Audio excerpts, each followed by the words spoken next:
दोस्तों, आज हम आ गए हैं फिर आपके सॉल्यूशंस के एक नेक्स्ट लेक्चर के साथ। और लेक्चर्स नंबर की बात करें तो ये है आपकी 4th क्लास। तो अगर आपने किया है 3 क्लास मिस तो प्लीज उन क्लासेस को जाके देख लेना, क्योंकि बिना बेसिक के आपका ये चैप्टर पल्ले ही नहीं पढ़ने वाला है। तो अगर आप इसमें इंटरेस्टिंग तरीके से पढ़ना चाहते हो तो प्लीज जाके आप उन लेक्चर्स को देख लेना और उनके लिंक्स आपको वीडियो के डिस्क्रिप्शन में मिल जाएंगे। तो हमने कंसंट्रेशन टर्म्स को फाइंड आउट कर रहे हैं। तो हमने 3 फार्मूले को पढ़ लिया था। द्रव्यमान प्रतिशत कैसे निकालेंगे, आयतन प्रतिशत कैसे निकालेंगे, मोल अंश कैसे निकालेंगे। अब जो हमारे पास चौथा टर्म्स आएगा वो है मोलरता, और इसके बाद हम पढ़ेंगे मोलरता। और मोलरता तथा मोलरता वेरी वेरी इंपॉर्टेंट है। क्वेश्चंस में इसके बारे में पूरी फाइंड बताओ। 4 नंबर के भी क्वेश्चंस पूछे जा सकते हैं। एक सवाल दे सकता है आपको, इसके डिफिनेशन पूछे जा सकते हैं, इसका फार्मूला पूछा जा सकता है, इसके पीछे के थोड़े लॉजिक पूछे जाते हैं कि आखिर मोलरता किस पे डिपेंड करती है, किस पे डिपेंड नहीं करती है। तो आज सारी चीजों को हम करने वाले हैं क्लियर आउट। तो प्लीज सेशन को बिल्कुल भी स्किप करने का मत सोचिएगा, क्योंकि अगर आप इस सेशन को आज देख लोगे तो मोलरता में कभी भी आपसे दिक्कत, कभी भी आपको परेशानी नहीं होने वाली है। सबसे पहले बात करें डिफिनेशंस की, तो डिफिनेशंस पढ़ के वैसे भी कुछ समझ में आने वाला है नहीं पहले, लेकिन फिर भी डिफिनेशंस पढ़ लेते हैं कि 1 लीटर विलयन में घुले हुए विलय के मोलों की संख्या को उस विलयन की मोलरता कहते हैं। अभी तो आपको लगा है कि क्या लाइन है, कुछ समझ में नहीं है। अब देखते हैं कि आखिर ये क्या है। तो सबसे पहले इसका सिंपल सा फार्मूला होता है मोलरता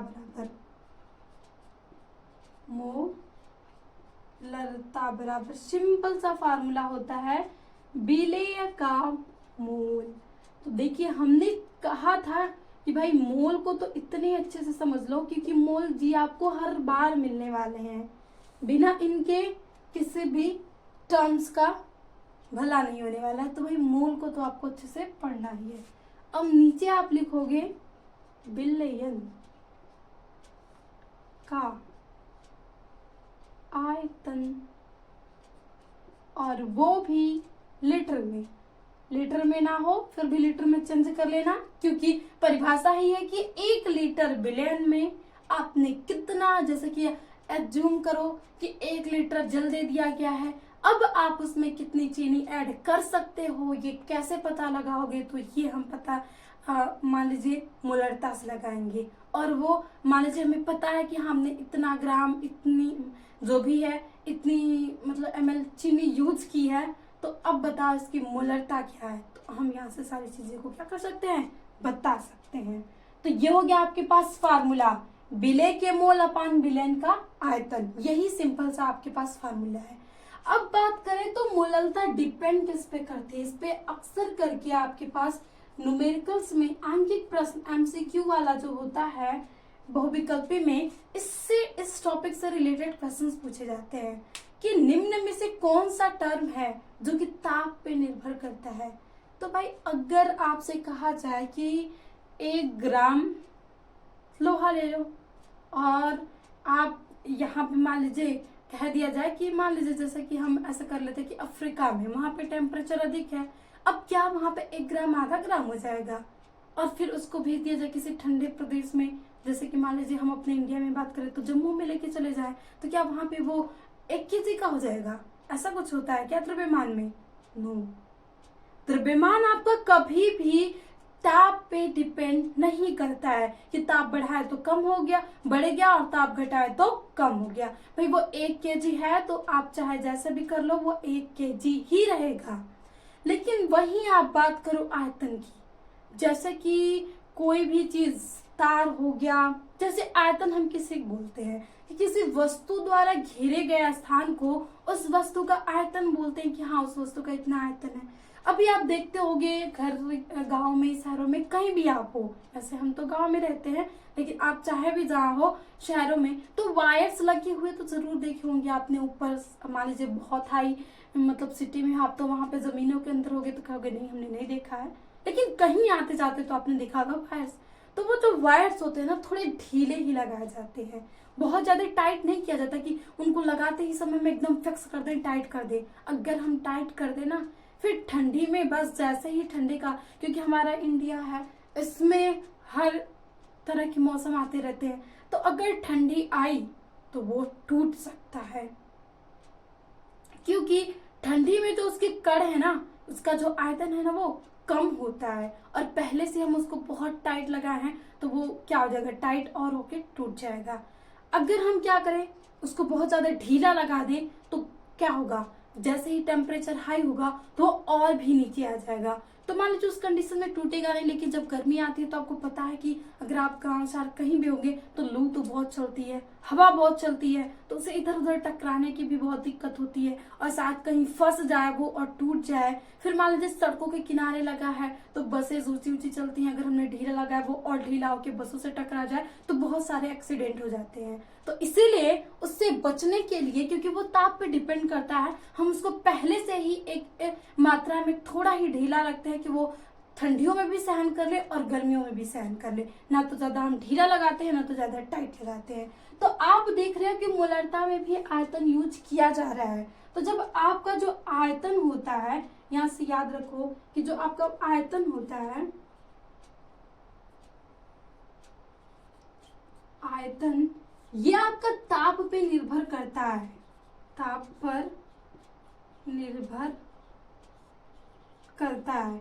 तो जब इसमें भी आपका आयतन यूज किया जा रहा है तो जो मोलरता भी होती है ये ताप पर निर्भर करती है, ताप पर निर्भर करती है। किसी भी फार्मूले में, कोई भी कहीं पे भी हो, फिजिक्स से लेके केमिस्ट्री तक, अगर आपको उस फार्मूले में कोई भी चीजें हैं, अगर उसमें आयतन दिया जा रहा है तो अगर पूछा जाए कि क्या ये ताप पे निर्भर करोगी तो आपका आंसर यस होगा। अगर उसमें आयतन नहीं है, द्रव्यमान है, अगर पूछा जाए क्या ये ताप पे निर्भर करेगी तो आपका आंसर नो होगा। तो आई होप आपको ये डाउट तो क्लियर हो गया होगा, और मैक्सिमम क्वेश्चंस एमसीक्यू बार ये पूछे गए हैं, तो इसीलिए आपको बताना बेहद ही जरूरी था ये। अब हम इस पे करते हैं एक सवाल, तभी आएगा ये हमें फार्मूला यूज करके सवाल में, तभी ये हमें और अच्छे से समझ में आएगी। तो अगेन आपका जो एनसीईआरटी का दूसरा क्वेश्चन है वो आपके पास मोलरता पे ही है। लिया गया है कि उस विलयन की मोलरता ज्ञात कीजिए, मोलरता ज्ञात कीजिए जिसमें आपका जो 5 ग्राम है वो NaOH है, 5 ग्राम NaOH 450 ml विलयन में घुला हुआ है, 450 ml विलयन में घुला हुआ है। सवाल तो देख के बहुत ही इजी लगता है, लेकिन लगाते टाइम भाई आंसर हमारी बैंड बजाता है, क्योंकि बिना लॉजिक के केमिस्ट्री तो हल होने वाली नहीं है। तो अगेन हम करते हैं, सबसे पहले आपको 5 ग्राम NaOH दिया है तो सबसे पहला काम होगा आप मोल निकालो, बिना मोल के ये सवाल आगे नहीं बढ़ सकता। तो आपका पहला फर्स्ट आप यहाँ पे सॉल्व करने जाओगे तो रूल्स ये है कि आप NaOH का मोल निकालो।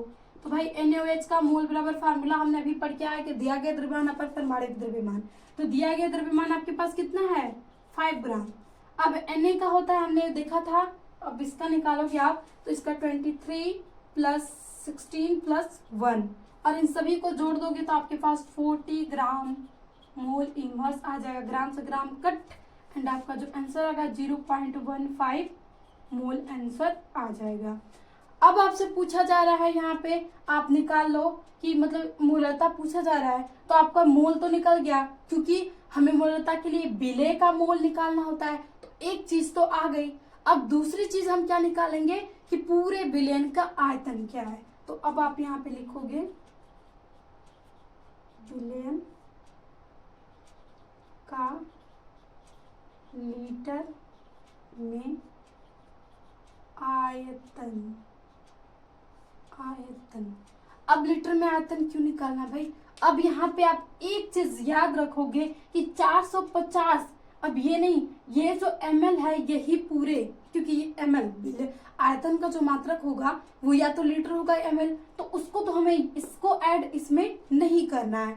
ये आपको पूरे बिलियन का दिया है कि इस मतलब जैसे कि हमने उसमें NaCl NaOH ऐड कर लिया है तो पूरा उसका जो आयतन था वो 450 ml है। तो अब यहाँ पे ml है तो आप यहाँ पे चेंज कर लो, या तो आप फार्मूले में ही चेंज करते हो लेकिन यहाँ पे कर लोगे तो थोड़ा सा आसानी होगी।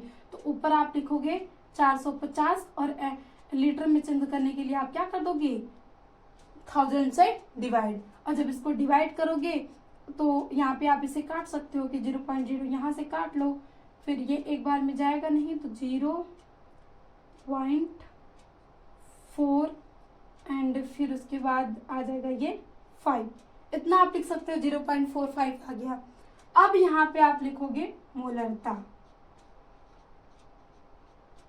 अब इस पूरे विलेन की मोलरता निकालनी है तो ऊपर आपको लिखना है विलेय के मोल। तो विलेय आपका क्या था NaOH, और NaOH का मोल कितना आपके पास आया है 0.125 मोल। तो अब ऊपर आप लिख दोगे 0.15 और नीचे कुछ भी नहीं करना है, ये आप मोल लिख देना यहाँ पे, और नीचे आपका ये आयतन है 0.45 और ये किसमें है लीटर में है। तो अब आप इसको अगर सॉल्व कर दोगे तो आपके पास इसका जो आंसर आएगा वो आ जाएगा आपके पास 0.2578 मोल। अब मोल तो ऊपर आएगा लेकिन लीटर को हम अगर लिखे तो नीचे लीटर लिख सकते हैं, तो लीटर इनवर्स। ये हो गया आपके पास इसका आंसर। या तो आप डायरेक्टली ये रख लो या तो इसे भी काट लो कि थोड़ा हमें नीचे गुणा भाग करने में दिक्कत हो, क्योंकि एक ही बार थोड़ा बड़ा सा आ जाता है ना तो हम पहले ही कहते हैं यार इतना बड़ा आ गया। और एक चीज याद रखना, लेकिन ये सेकेंड टर्म के लिए है और ये एग्जाम्स में टाइम ना हो तब आप यूज कर सकते हो। आप सारे फार्मूले अगर लिख लेते हो तो आपके मान लीजिए सारे फार्मूले सभी मान रख दिए और लास्ट में आपका आंसर नहीं आ रहा है फिर भी आप वहाँ पे लिख दोगे, मतलब आपको नंबर मिल जाएंगे। ये नहीं कि आपको अगर टाइम कम है तो सोचोगे कि कैलकुलेशंस है अब इसे लगाए ही ना, क्योंकि कैलकुलेशन में हमारा पूरा टाइम चला जाएगा, आखिर क्या मेहनत करके फायदा कि लास्ट में आंसर ही ना है। तो भाई आप प्रोसेस स्टार्ट करना, आपकी जहां तक प्रोसेस सही रहेगी आपको नंबर दिए जाएंगे। अगर यहाँ तक भी आप लिख सकते हो आंसर तब भी आपको ये फार्मूले ये जो क्वेश्चन है वो सही माने जाएंगे। अगर आपके पास तब करना जब टाइम कम हो। अब ये नहीं कि मैम ने कह दिया या दीदी ने कह दिया तो बस हमें कैलकुलेशन छोड़ देना बस यहीं पे आंसर कर देना, ऐसे नहीं, ये टाइम कम हो तब के लिए है।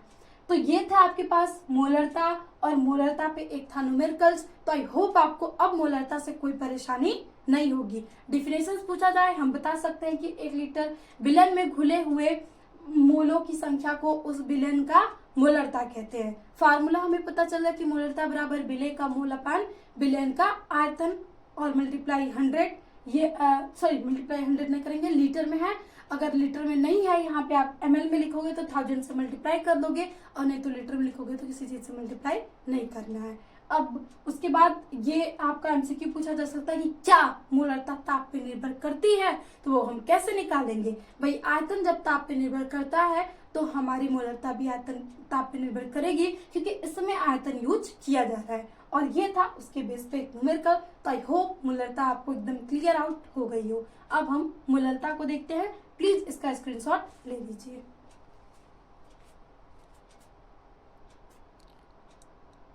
तो हमने मोलरता को तो देख लिया, अब हम देखते हैं मोललता को। वर्ड में ल और र का फर्क है, लेकिन उसके बाद जैसे कहा जाता है ना कि बहुत चीजों में जमीन आसमान का फर्क है, शब्द में तो केवल ल और र का फर्क है, लेकिन इसके डिफिनेशंस में और इसके मीन्स क्या होता है इसमें जमीन आसमान का फर्क है। एक वर्ड इधर हुआ और आपका सारा सवाल गलत, तो इसीलिए थोड़ा केयरफुल होके इसे देखिएगा। तो अगेन सबसे पहले हम डिफिनेशंस देखते हैं, क्योंकि एग्जाम में बहुत बार पूछा गया है कि मोलरता की या मोलरता की डिफिनेशंस को बताओ। तो हम बोल सकते हैं कि किसी भी विलेन की जो मोलरता होती है वो 1 केजी विलायक में उपस्थित विलेय के मोलों की संख्या के रूप में परिभाषित की जाती है। अब यहाँ पे आप पूरे विलेन के द्रव्यमान को नहीं लोगे, केवल आपको विलायक का द्रव्यमान लेना है और उसमें विलेय के मोलों की संख्या कितनी है यही आपकी मोललता कहलाती है। ये हो गया आपके पास डिफिनेशंस, और आई होप डिफिनेशंस तो एक बार पढ़ोगे तो याद हो जाएगा। भाई किसी भी विलेन की मोललता 1 केजी विलायक में उपस्थित मोलों की संख्या के रूप में परिभाषित की जाती है। अब सबसे पहले पहले अगर आपको फार्मूला अरे डिफिनेशन भूल जाए ना तो भाई, लेकिन फार्मूला तो नहीं भूलेगा, क्योंकि यहाँ से आप आसानी से याद कर सकते हो। अब मोललता बराबर फार्मूला क्या होता है, ऊपर तो विलेय का मोल सेम ही रहेगा, विलेय का मोल जैसा कि हमने मोलरता में किया था। नीचे हो जाएगा परिवर्तन और नीचे आपका आएगा विलायक का केजी में द्रव्यमान, केजी में द्रव्यमान। ये है आपके पास इसका फार्मूला, और यही फार्मूला हमें यूज करके सवाल लगाने होते हैं। अब देखिए इन दोनों को पढ़ना बहुत जरूरी है, क्योंकि यही सब आगे आप यूज करोगे ना तो आपके पास जो बड़े बड़े सवाल है ना वो बहुत छोटे हो जाएंगे। लेकिन अगर इनको छोड़ देंगे ना तो फिर वो सवाल आपके बहुत बड़े हो जाएंगे, बहुत लेंदी हो जाएंगे और आपके समझ में नहीं आएंगे। फिर कहोगे नहीं ये मुझसे नहीं होने वाले। फिर अगर आपके न्यूमेरिकल्स नहीं अच्छे हुए तो केमिस्ट्री में आप अच्छे नंबर लाना सोच भी नहीं सकते हो, कि भाई 8-10 नंबर आपका न्यूमेरिकल्स ले जाता है। एमसीक्यू में भी आता है और हर बार आपको 4 नंबर के क्वेश्चन से भी 1-2 एमसीक्यू सवाल पूछे जाते हैं। तो ये हो गया आपके पास फार्मूला, याद हो जाएगा भाई विलेय का मोल, और नीचे आपका विलायक, विलयन मत लिखिएगा, विलायक का केजी में द्रव्यमान। अब बात आती है, अगर इसके पीछे का थोड़ा सा लॉजिक न्यूमेरिकल्स पहले से देख लें, वही आएगा कि क्या ये ताप पे निर्भर करती है। तो अभी हमने एग्जाम्पल से समझा कि जो आयतन है वही ताप पे निर्भर करता है, क्योंकि आयतन घट बढ़ सकता है ताप के आधार पे। क्या इसमें आयतन आपको दिख रहा है कहीं? तो अगर आप अच्छी खासी आंख हो तो दिख रहा हो, तो आयतन तो है नहीं। तो भाई जब आयतन है नहीं और द्रव्यमान, तो हमने देखा कि द्रव्यमान को ये थोड़ी कि हमने गर्म कर दिया तो 1 किलो आधा किलो हो गया और उसको ठंडा कर दिया तो फिर वो 2 किलो हो गया। ऐसा तो होता नहीं है ना कभी, ऐसा तो पॉसिबल ही नहीं है। तो जब ये पॉसिबल ही नहीं है तो आपकी जो एक लाइन याद रखना कि जो मोललता होती है, मोललता ताप पर निर्भर नहीं करती है, ताप पर निर्भर नहीं करती है, नहीं करती है। ये हो गया आपके पास चीजें, ये है क्योंकि इसमें आयतन नहीं है, द्रव्यमान है। तो द्रव्यमान जब ताप पे निर्भर नहीं करता है तो भाई मोललता क्यों करेगी? अब इसमें एक्स्ट्रा पावर थोड़ी आ जाएंगे कि हाँ द्रव्यमान नहीं कर रहा लेकिन हम कर लें, आयतन रहता तो करती ना। तो ये चीजें वेरी इंपॉर्टेंट है, आप इस लाइन को याद रखिएगा, क्योंकि ये लाइन हमारे एमसीक्यू में क्वेश्चंस बना के जाती है। अब हम आ जाते हैं क्वेश्चंस को सॉल्व करते हैं, तभी तो हमारा आएगा इसका पूरा फन। क्वेश्चन है आपके पास कि 2.5 ग्राम बेंजीन नहीं, एथेनोइक अम्ल, एथेनोइक। अब आपको थोड़े यहाँ पे चीजों के नाम, फार्मूले भी याद होना चाहिए, क्योंकि भाई बिना फार्मूले के हम परमाणु द्रव्यमान निकालेंगे कैसे? तो कभी कभी आपको एथेनोइक अम्ल देके चला गया और फिर आप सोचते रहोगे कि ये एथेनोइक अम्ल का हम परमाणु द्रव्यमान कैसे निकालें। तो भाई इसका फार्मूला, एथेनोइक का मतलब एथ का मतलब 2 कार्बन होंगे और ओइक लग जाए तो भाई COOH होगा। तो आप इसका फार्मूला लिख सकते हो CH3COOH। ये होता है आपके पास एथेनोइक अम्ल का फार्मूला। के 75 ग्राम बेंजीन। अब देखिए यहाँ पे भी बेंजीन का फार्मूला नहीं दिया है, तो याद रख लेना भाई C6H6 के विलयन की मोललता ज्ञात कीजिए, मोललता ज्ञात कीजिए। आ गया भाई आपके पास सवाल। सबसे पहले सवाल को ये नहीं कि सॉल्व करना शुरू कर दें, सबसे पहला काम होगा अंकित प्रश्नों को देखते समय आप थोड़ा आराम से पढ़ो कि 2.5 ग्राम एथेनोइक अम्ल के 75 ग्राम बेंजीन के विलयन की मोलरता ज्ञात कीजिए। अब ये दिक्कत आ रही है, विलय विलायक कैसे पहचाने? तो दिक्कत क्यों आएगी भाई? विलय विलायक पहचान हमने बहुत अच्छे से सीखा है, जिसकी मात्रा कम वो विलय, जिसकी मात्रा अधिक वो विलायक। तो पता चल गया भाई बेंजीन एक विलायक ही होती है।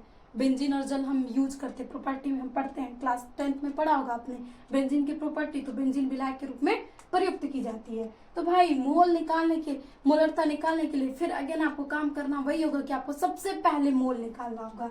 तो आप यहाँ पे क्या करोगे, सबसे पहले एथेनोइक अम्ल का मोल निकालोगे। एथेनोइक अम्ल का मोल, इसका फार्मूला CH3COOH। अब दिया गया द्रव्यमान कितना है, 2.5 ग्राम। अब फिर आपको थोड़ी दिक्कत होगी, लेकिन कार्बन का 12, हाइड्रोजन का 3 × 1, क्योंकि 1 होता है लेकिन संख्या कितनी है, 1 है भाई। एक यहाँ पे भी है, 4 कर लो, 4 × 1। और कार्बन भी आपके पास 1 2 कार्बन है तो 12 × 2 कर लो। ऑक्सीजन भी 2 है तो 16 × 2 कर लो। तो ये 24 + 4 और +32, सभी को ऐड करोगे तो आपके पास आ जाएगा 60। अब यहाँ पे आप लिख लोगे 60। और जब यहाँ से, अब ये हमारा रफली कार्य था, इसको हम मिटा देते हैं, आप इसे कहीं रफ में करोगे। अब इसको जब हम हल करेंगे तो ये आएगा 0.0417 मोल। ओके, अगेन यहाँ पे ये मोल ग्राम मोल इनवर्स था, तो मोल से मोल कैंसिल आउट, और मोल जब ऊपर जाएगा तो वो इनवर्स किस में बदल जाएगा, केवल मोल में। तो मोल आपका निकल चुका है भाई, एक चीज तो निकल चुकी है। अब नीचे का चीज हमें फाइंड आउट करना है कि विलायक को हम कैसे निकालें। विलायक हमें दिया है केजी में लिखना है भाई, लेकिन यहाँ पे आपको दिया है ग्राम में। तो आप या तो 1000 से मल्टीप्लाई कर लो या तो निकाल लो एक ही बार। तो एक ही बार हम कर लेते हैं। यहाँ पे मोललता का फार्मूला लिखेंगे। मोललता फार्मूला में पता है विलेय का मोल, तो विलेय तो आपका एथेनोइक अम्ल था और इसका मोल हमने निकाल के रखा 0.0417। और नीचे विलायक का द्रव्यमान केजी में, तो विलायक का द्रव्यमान तो यही है ना आपके पास केजी में। तो आप यहाँ पे क्या करोगे, 75 ग्राम लिखोगे।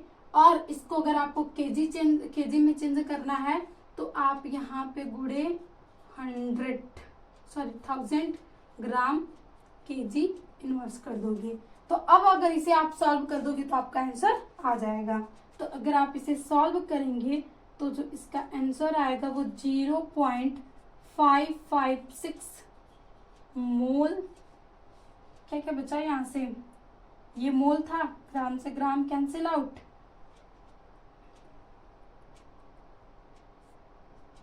मोल प्रति केजी, ये आ गया आपका आंसर। क्योंकि यहाँ से भी तो वही होगा, मोल प्रति किलोग्राम इसका, क्योंकि मोल प्रति किलोग्राम में हो जाएगी इसकी इकाई। तो यहाँ पे भी आप लिख सकते हो मोल प्रति केजी या मोल केजी इनवर्स। तो सिंपल सा था आपके पास आंसर, बस थोड़ी सी कैलकुलेशंस आई। तो भाई हमने कैलकुलेशंस, अब यहाँ पे ज्यादा टाइम ना लगे इसलिए हमने करके रखा था। तो अब आप इसको अच्छे से कर लोगे, यहाँ से मतलब जो भी है भाग गुणा करके आप आराम से इसके आंसर निकाल लोगे। अगर नहीं करना है, देखो एक बार हम कैसे करके देखते हैं, कैसे सॉल्व करना है। तो इसको आसानी से, जैसे कि हमने आंसर तो लिख लिया, अब थोड़ा सा हम आपके साथ हम भी मेहनत कर लेते हैं। तो जैसे कि आप यहाँ देख रहे हो 1 2 3 4, अगर आप इस दशमलव को हटाना चाहते हो तो आप नीचे 0 बढ़ा लेना, 1 2 3 4 अंक तक आप जितना दशमलव हटाओगे। अब आपका ये दशमलव हट चुका है, आप इसे भी हटा सकते हो। अब क्या कर सकते हो, इन 3 0 से ये 3 0 कैंसिल आउट हो जाएगा। अब नीचे आपका बचा है कितना, 10। तो आप इसे अब कर सकते हो, अब इसे भाग दे दो तो आपका हो जाएगा 470 और 750। अब इसमें आप भाग दे दोगे तो आसानी से, क्योंकि इसका गुणा हो जाएगा, अब भाग दोगे तो आपका इतना आंसर आ जाएगा। भाई नीचे की संख्या अधिक है तो पता है 0 पॉइंट में ही जाने वाला है, फिर यहाँ पे आप 0 बढ़ाओगे और करोगे तो आपका इतना आंसर आ जाएगा। दशमलव को ये हटाना होता है कि अगर आपका ऊपर जितने भी अंक में दशमलव है उतना नीचे 0 बढ़ा के आप ऊपर के दशमलव को हटा दोगे। अगर नीचे दशमलव में है तो आप ऊपर उतने 0 बढ़ा के नीचे के दशमलव को हटा दोगे। और नहीं तो ये भी होता है कि अगर आपको जितने अंक पे दशमलव है उतना आप उतना, जैसे 3 है तो 1000 से गुणा कर दो, 1000 से भाग कर दो, ये भी होता है। लेकिन आप ये वाला यूज करोगे तो उतना सारा नहीं होगा, बहुत आसानी से ये आंसर आ जाएगा। तो अब हमने देखिए बहुत अच्छे से, बहुत विस्तार से, बहुत आराम से न्यूमेरिकल्स के साथ, लॉजिक के साथ मूलरता तथा मूलरता को फाइंड आउट कर लिया। तो अगर आपने इस सेशंस को देखा हो तो भाई अब आपसे मूलरता तथा मूलरता आपसे नहीं डर, मतलब आप उससे नहीं डरेंगे, वो आपसे डरेगी। भाई इसने बहुत अच्छे से पढ़ा है, अब अगर हम ऐसा मूलरता तथा मूलरता पे सवाल आ गया तो ये छोड़ेगा नहीं। तो बस आप यही एटीट्यूड रखो भाई, क्वेश्चन से और किसी भी टॉपिक से हमें नहीं डरना है, उसको हमें डराना है कि वो हमसे डर के रहे कि अगर क्वेश्चन आ गए तो भाई तो ये तो कर ही लेगा। तो उसके लिए आपको करना क्या होगा, कंटिन्यूअसली मेहनत करनी होगी, हर टॉपिक को, हर चैप्टर को अच्छे से पढ़ना होगा। और अभी से अगर आपने स्टार्ट किया तो लास्ट में पैनिक नहीं होगा, लास्ट में आपको 8-12 घंटे पढ़ने के लिए नहीं कहा जाएगा, प्रेशर नहीं आएगा। अगर आप अभी से 3 घंटे पढ़ना स्टार्ट कर दिए तो ये 3 घंटे डेली के आपके एग्जाम्स के टाइम में बहुत रिलीफ देगा। और इधर गवा दिए वक्त, भाई वक्त की बहुत खास बात होती है, कभी लौट के आता नहीं है, तो अभी मत गवाइए। एक सजेशंस है कि वो आपकी सिचुएशंस ना हो कि भाई 1 शॉट ये सारा कुछ देखना पड़े। आप अभी से अच्छे से पढ़ो, अगर आपने क्लास 12 पढ़ना स्टार्ट किया तो उसे अच्छे से पढ़ाई करो और सभी टॉपिक को केवल नंबर के लिए नहीं, इंजॉय तरीके से पढ़ो, अपने लाइफ में भी यूज कर सको। तो यहाँ पे कंसंट्रेशन टर्म्स होता है समाप्त। अब इसके बाद हम बिलियन को कैसे बनाते हैं, हमने टाइप्स देख लिया, कंसंट्रेशन टर्म्स देख लिया, अब इसे हम कैसे बनाते हैं, यहाँ पे कौन से रूल यूज किए जाएंगे। पहले साइंटिस्टों ने बनाया तो उन साइंटिस्टों ने कुछ नियम दिए, उस नियम को पढ़ेंगे, और जो कि है भाई हेनरी तथा रॉल्स का नियम। तो नेक्स्ट सेशन में पढ़ने के लिए आप भूल मत जाइएगा हेनरी तथा रॉल्स के नियम। तो इसी के साथ लेक्चर करते हैं द एंड, और थैंक यू। बस आप सेशन को अच्छे से पढ़िए, किसी भी टीचर से अपने पूरे सिलेबस को अच्छे से कवर कीजिए, यही हमारी आपसे रिक्वेस्ट है कि अभी भी देर नहीं हुई है, अभी भी आप जाग जाओ। ये मत सोचो कि हमारे पास बहुत टाइम है, बस ये सोचो कि हमारे पास बहुत कम टाइम है। तो अगेन थैंक यू, मिलते हैं नेक्स्ट सेशन में। और एक मिनट, हाँ, नेक्स्ट सेशन में बताना हेनरी तथा रॉल्स के नियम को पढ़ने के लिए भूल न जाना।